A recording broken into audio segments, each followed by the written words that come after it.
周末想遠離一下煩囂嘅都市，又唔想去太遠，但又想親近一下大自然，於是決定話走就走，走進遊山牧場。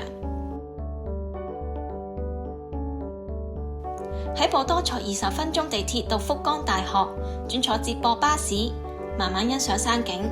30分鐘嘅車程就可以到遊山牧場，呢個牧場仲要係免費開放嘅添。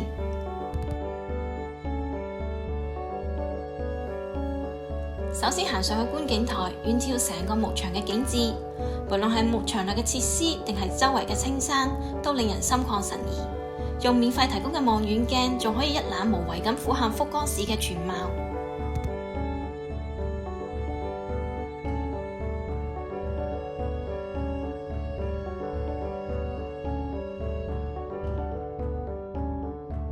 農場入口附近有 Snow Peak， 售賣各種各樣嘅戶外用品。從露營裝備到遠足裝置，一應俱全。就算懶得帶裝備，都可以滿足所有戶外活動嘅需求。而飲食方面，唔想 BBQ 都有其他嘅選擇。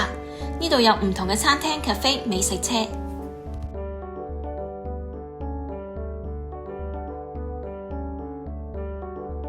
如果想要更刺激嘅體驗，牧場內仲有好多付費嘅娛樂設施。不過對小朋友嚟講，牧場裏邊幾層樓高嘅滑梯已經足夠玩得不亦樂乎。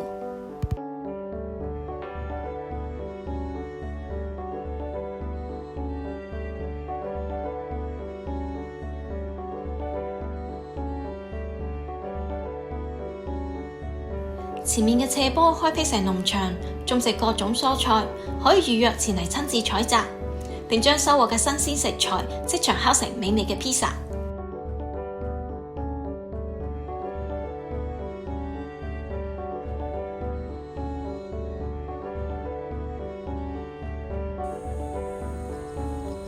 作為一個牧場，呢度當然唔少得好多可愛嘅動物。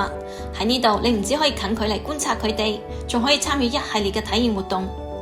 例如，牧場提供騎馬體驗，又或者餵食溫順嘅羊群，感受與動物親密接觸嘅樂趣。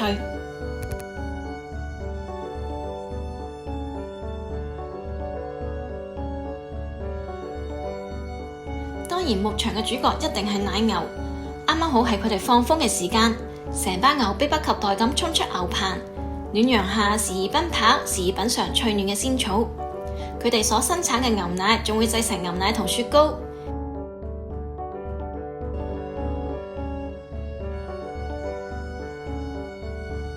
而牧場亦特設擠牛奶嘅互動環節，可以體驗一下採集牛奶嘅過程。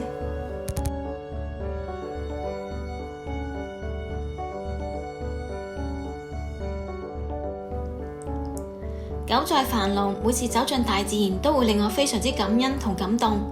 城市切割咗人同自然嘅聯繫，而只要我哋願意多行一步，便復得返自然。翠綠山巒，潺潺流水，從未拋離我哋。